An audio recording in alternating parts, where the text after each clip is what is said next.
Hello everyone. मैं एक नई सीरीज़ शुरू करने वाली हूँ जिसमें ऑलमोस्ट मैं 150 केसेस को कवर करूँगी in next 5 days we can say, और नेक्स्ट 7 डेज। तो इसमें क्या होगा, इलस्ट्रेटेड केसेस हैं सुप्रीम कोर्ट ऑफ इंडिया के related to constitution and related to other subjects, वो हम उसको कवर करेंगे। तो उससे क्या होगा, क्योंकि इलस्ट्रेटेड केसेस ही बेसिकली हमारे एग्ज़ाम्स में आते हैं, तो हमें उनकी जानकारी रहनी चाहिए कि भाई इसमें क्या किया। जैसे कि कॉन्स्टिट्यूशन के केशव नंद भारती, ए के गोपालन, इन सब के केसेस में तो हमें बहुत ज़्यादा कन्फ्यूज़न होती है, तो हम उसको बचने के लिए स्टार्ट कर रहे हैं ये सीरीज़। देखते हैं हम इस सीरीज़ में क्या क्या कवर करेंगे। तो बेसिकली केसेस होंगे इसमें, देख सकते हो आप, ये सारे केसेस इसमें मैं कवर करने वाली हूँ। ओके, सो 162 पेज तक है एंड पेज नंबर 5 से स्टार्ट हो रहा है, तो दैट मीन्स ऑलमोस्ट 150 केसेस तो इसमें हैं ही। तो सबसे पहले हमारा केस आ जाता है, हाँ आगे बढ़ने से पहले बता देते हैं, मनु पत्रा से मैंने ये लिया है, ठीक है। तो सबसे पहले हमारा ए के गोपालन वर्सेस स्टेट ऑफ मद्रास का केस आ जाता है। बहुत सुना होगा आप लोगों ने इसके बारे में। तो क्या फैक्ट्स के इसके, पहला फैक्ट है कि the petitioner was detain under preventive detention act, ठीक है। प्रिवेंटिव डिटेंशन हो गया, इस एक्ट में एक एक्शन लिया गया था to prevent possible commitment of a crime. Preventive detention this is action taken on ground of suspicion, यानी कि सस्पिशन के ग्राउंड पे हमने एक्शन लिया कि कुछ गलत हो सकता है, ठीक है, कुछ गलत किया जा सकता है उस पर्सन के थ्रू। तो पिटिशनर ने इस 32 आर्टिकल में कॉन्स्टिट्यूशन में अपनी डिटेंशन से फ्री होने के लिए अर्जी दे दी। किस ग्राउंड पे? उन्होंने बोला जो कंट्रावेंट प्रोविजन है आर्टिकल 13, 19 या 21 के और 22 के कॉन्स्टिट्यूशन के, वो अल्ट्रा वायरस है, और जो डिटेंशन है वो क्या है, इलीगल। अब क्वेश्चन यहाँ पे क्या राइज हुआ कि जो प्रिवेंटिव डिटेंशन एक्ट 1950 था, क्या वो फंडामेंटल राइट्स को वॉयलेट करता है, जो कि आर्टिकल 13 में, 19 में, 21 में और 22 में गारंटेड है। तो क्या बोला कोर्ट ने? कोर्ट बोलता है कि preventive detention does not abridge detainee's right to freedom guaranteed under provision of article 19, और उन्होंने डी लिंक कर दिया आर्टिकल 19 को 21 से, और कोर्ट ने बोला कि जो प्रोटेक्शन आर्टिकल 21 दे रहा है वो जर्नल है, और आर्टिकल 19 जो है वो स्पेसिफिकली सिटीजन्स के लिए है। आर्टिकल 21 सबके लिए एप्लीकेबल होता है, whether that person is citizen or not doesn't matter। तो article 21 is applicable to all person. उन्होंने फिर से उसको व्याख्या की आर्टिकल 21 की, और कोर्ट ने बोला कि जो procedure established by law words हैं आर्टिकल 21 में, वो ड्यू प्रोसेस से अलग हैं, जो कि हमारी यूएस के कॉन्स्टिट्यूशन में है, ठीक है। यूएस के कॉन्स्टिट्यूशन में ड्यू प्रोसेस है, लेकिन हिंदुस्तान के उसमें कॉन्स्टिट्यूशन में प्रोसीजर एस्टेब्लिश्ड बाय लॉ है। थर्डली कोर्ट ने बोला कि जो आर्टिकल 22 है वो पार्लियामेंट को एम्पावर करता है legislate on the subject of preventive detention. Clause 4 से लेके 7 तक आर्टिकल 22 के कुछ लिमिटेशंस लगाते हैं प्रिवेंटिव डिटेंशन पे। तो कोई भी प्रोसीजर प्रिस्क्राइब करी गई है, कोई वैलिडिटी एनेक्ट करी गई है, तो लॉ उसके बेसिस पे वॉइड नहीं ठहराया जा सकता जब तक कि वो आर्टिकल 22 के सब क्लॉज 4 से लेके 7 तक के उसमें एरिया में नहीं आता है। तो कंक्लूजन के तौर पे कोर्ट ने क्या बोला? कोर्ट ने बोला कि आर्टिकल 19, 21, 22 म्यूचुअली एक्सक्लूसिव है। आर्टिकल 19 जो है पर्सनल लिबर्टी पे अप्लाई नहीं होता है, विच आर्टिकल 21 अप्लाइज। तो कोर्ट बोलता है कि law that affected life and personal liberty, उसको हम अनकॉन्स्टिट्यूशनल इस ग्राउंड पे नहीं बोल सकते कि ड्यू प्रोसेस या प्रिंसिपल्स को फॉलो नहीं करता है नेचुरल जस्टिस के। तो इसका मतलब है आर्टिकल 21 कोई कॉम्पिटेंट लेजिस्लेटिव एक्शन के अगेंस्ट प्रोटेक्शन नहीं देता है, ठीक है। तो ये हमारा ए के गोपालन का जो केस है ये हमें समझ में आ गया। पहला पॉइंट तो ये समझ में आया इस केस में कि भाई ये प्रिवेंटिव डिटेंशन की बात करता है। कौन से आर्टिकल्स के बारे में बात हुई? आर्टिकल्स की बात हुई यहाँ पे 13, 19, 21, 22। आर्टिकल 32 में उसने रिलीज होने के लिए बात की थी। ठीक है, तो ये मैटर क्लियर हो गया। अगले पे चलते हैं। IC Golaknath versus state of Punjab. ठीक है, इलस्ट्रेटेड केस लॉ है, बहुत ज़्यादा फेमस है, बट कंफ्यूजन हो जाती है। दो केस लॉज, जैसे अब गोलकनाथ आ गया, ए के गोपालन आ गया, तो देयर इज अ कंफ्यूजन। सो इसको आज हम क्लियर कर लेते हैं। 5 केस लॉज कराऊंगी जो कि इलस्ट्रेटेड है। Facts: Golaknath family had 500 acres of farmland, of which the government held that they could keep only a particular amount according to Punjab Security and Land Tenure Act. तो family ने एक petition डाली article 32 में on the ground that their fundamental right to acquire property and practice any profession under 19 were denied. और amendment place करने के लिए बोला the schedule was ultra vires. अब इसमें क्वेश्चन ऑफ लॉ क्या रेज हो रहा है? तो बोल रहा है कि whether an amendment is a law under the meaning of article 13(2) prohibits law that infringes fundamental right. पहला क्वेश्चन। दूसरा, whether fundamental right can be amended और नॉट। ठीक है, तो ये गोलकनाथ का केस चल रहा है हमारा। ठीक है, गोलकनाथ के केस में ये बात हुई है कि अमेंडमेंट लॉ है या नहीं है, whether fundamental right can be amended और नॉट। अब क्या बोला कोर्ट ने? बोला article 368 of constitution merely contains the amending procedure, the amending power of parliament emanates from the provision of article 245, 46, 48, जो कि पावर देती है लॉ बनाने के लिए। तो हर एक अमेंडमेंट एक लॉ है and it's suppose to pass the validity contain in article 13(2). An amendment that take away और abridges fundamental right is thus void. उसके बाद कोर्ट बोलता है कि जो फंडामेंटल राइट्स हैं वो प्राइमोडाइल राइट्स हैं ह्यूमन पर्सनैलिटी की डेवलपमेंट के लिए। तो वो एक मैन को अलाउड करते हैं, अनेबल करते हैं कि वो अपनी लाइफ को अपने वे में चॉक आउट करे, बेस्ट वे में। तो हमारा जो कॉन्स्टिट्यूशन है वो एडिशन है उन वेल नोन फंडामेंटल राइट्स को, जैसे माइनॉरिटीज़ के राइट है, अनटचेबिलिटी है, अदर बैकवर्ड कम्युनिटीज़ के राइट है।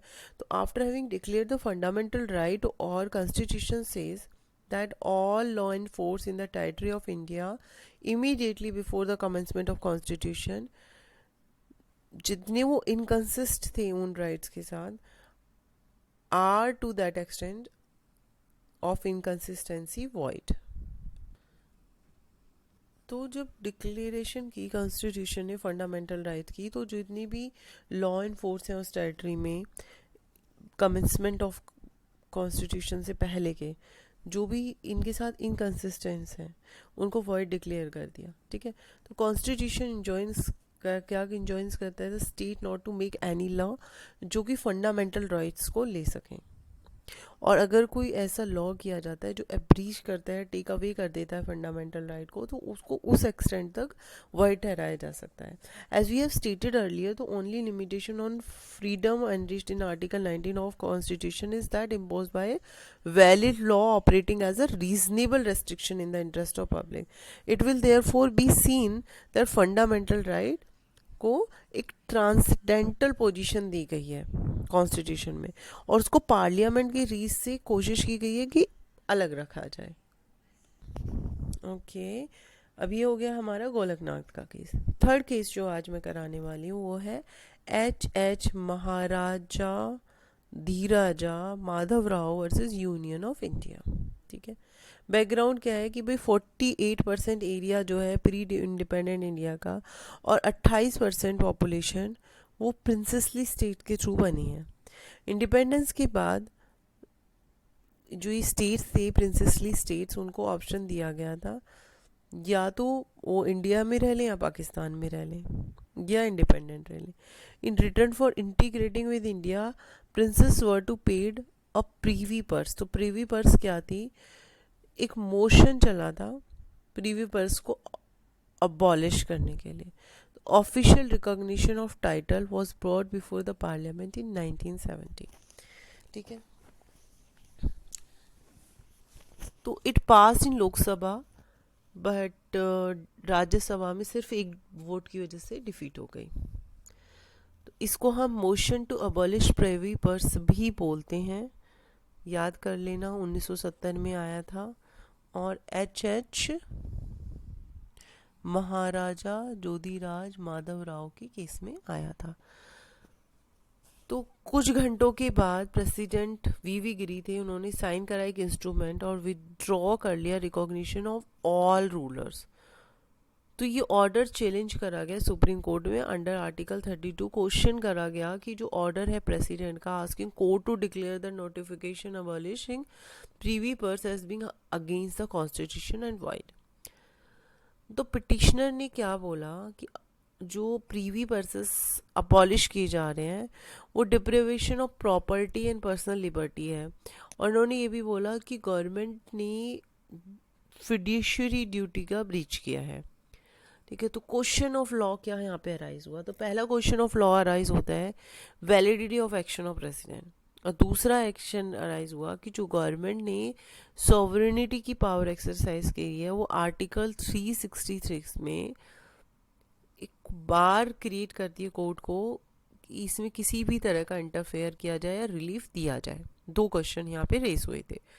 क्या बोला गया, so in addressing question of whether, question जो था कि भाई कोर्ट को जुरिडिक्शन है या नहीं है और गवर्नमेंट एक्ट कर सकती है, उसकी पैरामाउंट पावर है, तो कोर्ट बोलता है यहाँ पे there can be no paramountcy against a citizen of India. तो रूलर्स जो हैं आर नॉट पोटेंशियली स्टेट्स, देवर पहले थी, ठीक है, अब नहीं है। सिटीजन्स हैं जैसे कि बाकी के सारे सिटीजन्स हैं, कुछ प्रिविलेजेस के साथ और प्रीवी पर्सेस के साथ जो कि अदर सिटीजन्स को नहीं मिलती हैं। तो एक हिस्टोरिकल एक्सीडेंट है, और with the concurrence of Indian people in their constituent assembly the power had been exercise against them must therefore be justified. तो law or not invoking a nebulous doctrine of paramountcy। तो इस चीज़ के ऊपर और president के ऊपर comment करते हुए कोर्ट बोलता है the president ultra vires act करा है, और when in the instance case parliament ने रिफ्यूज़ कर दिया अमेंड करने के लिए कॉन्स्टिट्यूशन को, तो president power did not extend that far by executive action. Attempt जो किया गया 291, 362, 366 को कॉन्स्टिट्यूशन से रिमूव करने का बिना रूलर्स को सुने was in breach of accepted principle of natural justice.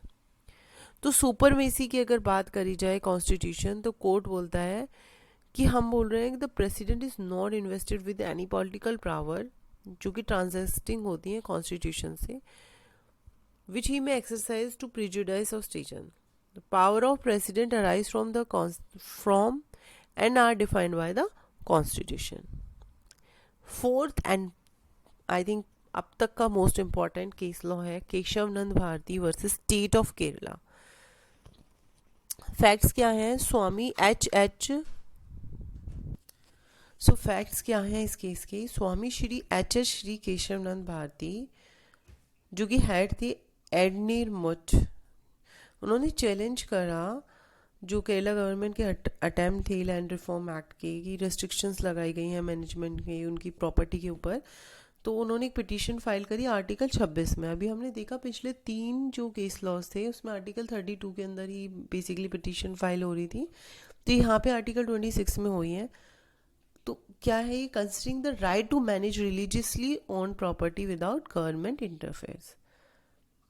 तो कॉन्स्टिट्यूशन अमेंड किया गया था 1971 में, 1972 में, जिसके थ्रू एक 9th शेड्यूल ऐड करा गया था जिसमें दो चीज़ें आई थी, Kerala land reform amendment 1969 and 1971। तो पिटिशनर ने अर्ज किया कि additional ground that amendment of the writ petition in order to challenge the constitutional amendment. अब यहाँ पे क्वेश्चन ऑफ लॉ क्या है, बेसिकली इसमें से एमसीक्यूज बहुत आते हैं, तो ये वाला आप थोड़ा ध्यान से देख लेना। What is the extent of amending power confirmed bye article 368 of constitution apart from article 13(2) put restriction upon state for making any law that abridge fundamental right on parliament। तो कोर्ट ने क्या बोला, कोर्ट बोलता है supreme court ने review करा गोलकनाथ का case और वैलिडिटी चेक करी 24, 25, 26 एंड 29 अमेंडमेंट की। तो केस हर्ड कराए कॉन्स्टिट्यूशनल बेंच, कितने देखो 13 जजेस का है, यही सारी पॉइंट्स तो है ना, ये लर्न कर लेना, 13 जजेस का, in a sharply divided verdict by margin of 7-6। Court ने बोला कि पार्लियामेंट के पास वाइड पावर्स हैं, it did not have power to destroy और एम्सिकुलेट द बेसिक एलिमेंट और fundamental feature of constitution. Golaknath का जो केस था, आगे हम देख सकते हैं, Golaknath versus state of Punjab का केस था, विच हैड हेल्ड जो फंडामेंटल राइट है वो अमेंडिंग पावर से बाहर है, ठीक है। लेकिन यहाँ पे कोर्ट ने क्या बोला, वाइड पावर है पार्लियामेंट के पास, बट ये बेसिक एलिमेंट को डिस्ट्रॉय नहीं करेगा, ठीक है, लेकिन चेंजेस कर सकते हैं, कहने का मतलब ये था। तो यहाँ पे ये वाली जो बात थी गोलकनाथ की कि नहीं कर सकते, वो ओवर रूल हो गई। 24th अमेंडमेंट 1971 पावर दे रहा है पार्लियामेंट को to amend any part of constitution was held to be void. तो article 368 as amended was valid, but ये पार्लियामेंट के ऊपर बेसिक स्ट्रक्चर या फ्रेमवर्क को चेंज करने का कोई अधिकार नहीं दे रहा है, और बट ये भी नहीं बोल रहा कि एग्जॉस्टिव है कि बेसिक स्ट्रक्चर क्या है। कुछ एक जजेस ने एग्जाम्पल दिए थे, लेकिन सारे जजेस ने इसको एग्जैक्ट क्लियर नहीं किया। तो amendment of article 31C was held invalid. HR Khanna justice थे, ये भी पॉइंट लर्न करने वाला है क्योंकि कई बार पूछ लिया जाता है was the justice in that case. तो constitution is not a gate but a road, beneath the drafting of constitution is the awareness. तो थिंग्स डू नॉट स्टिल, चलती रहती हैं, जैसे लाइफ प्रोग्रेसिव है, नेशन प्रोग्रेसिव है, ऐसे इंडिविजुअल प्रोग्रेसिव है, is not static and stagnant but a dynamic and dashful. तो कॉन्स्टिट्यूशन जो है बहुत सारी प्रोविजंस हैं जिसमें एक्सपेरिमेंट किया जा सकता है, ट्रायल किया जा सकता है, और it's need to be emphasized is not document for fastidious dialectics but the means of ordering life of a people. यहाँ पे सीकरी चीफ जस्टिस है, उन्होंने बोला कि जो भी प्रोविज़न है कॉन्स्टिट्यूशन के उनको अमेंड किया जा सकता है इन result of basic foundation structure of constitution. तो बेसिक स्ट्रक्चर सेम रहना चाहिए। बेसिक स्ट्रक्चर में सुपरमेसिव आता है, उन्होंने Republican and democratic form of government, secular character, separation of power, federal character. तो ये सारी चीज़ें आप लोग एक बार लर्न कर लीजिएगा, पढ़ लीजिएगा, बिकॉज इसमें से भी बहुत बार क्वेश्चन आता है कि क्या बोला गया बेसिक स्ट्रक्चर में, केशवनंद भारती में क्या इंक्लूड करा गया। ठीक है, आगे बढ़ते हैं। लास्ट केस आज की वीडियो का, Ediga Anamma versus state of Andhra Pradesh, very important case law again. तो फैक्ट्स क्या थे इसके, इसमें अपेलेंट ने बोला उसको डेथ, ठीक है, सेंटेंस दी गई एक औरत और एक बच्चे के मर्डर के लिए, और फैक्ट्स के अकॉर्डिंग अपेलेंट का जो है इलिसिट रिलेशन से उस मैन के साथ, with a man who was involved in relationship with a deceased. तो ये फैक्ट जब डिस्कवर हुआ तो अपेलेंट ने किल कर दिया अपनी बीवी को और बच्चे को।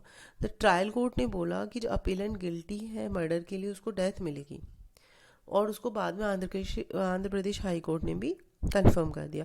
तो क्रिमिनल अपील आई सुप्रीम कोर्ट के पास। तो सुप्रीम कोर्ट के सामने क्वेश्चन ऑफ लॉ क्या था, the question in the present case was regarding the conviction and the death penalty, जो कि लोअर कोर्ट ने दी है। तो सुप्रीम कोर्ट बोलता है it was important to examine social and personal factor considering the convict while deciding sentence. तो reformatory और deterrent roles को भी यहाँ पे देखना पड़ेगा। तो बिना फेवर में डेथ पेनल्टी के में पूरी तरह से कोर्ट ने एक्सीड करा, life sentence was a more human punishment in that scenario.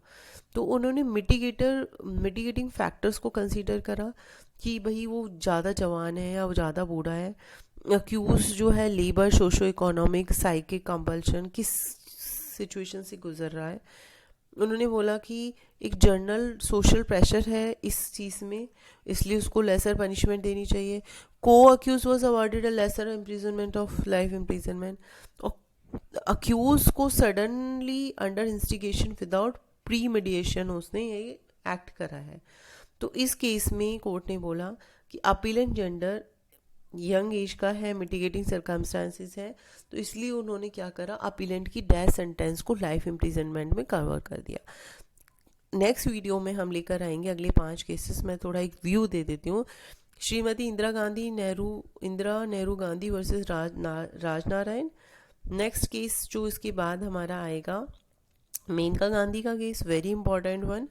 उसके बाद थर्ड में कराऊंगी नन्ही सतपथी का केस, नन्ही Satpathy, Hussainara Khatoon and Sunil Batra versus Delhi administration and Minerva Mills. Thank you so much. Please like, subscribe, share करें और इसको सेव भी कर लें, आपके एग्ज़ाम्स में हेल्पफुल होगा। Thank you so much, bye.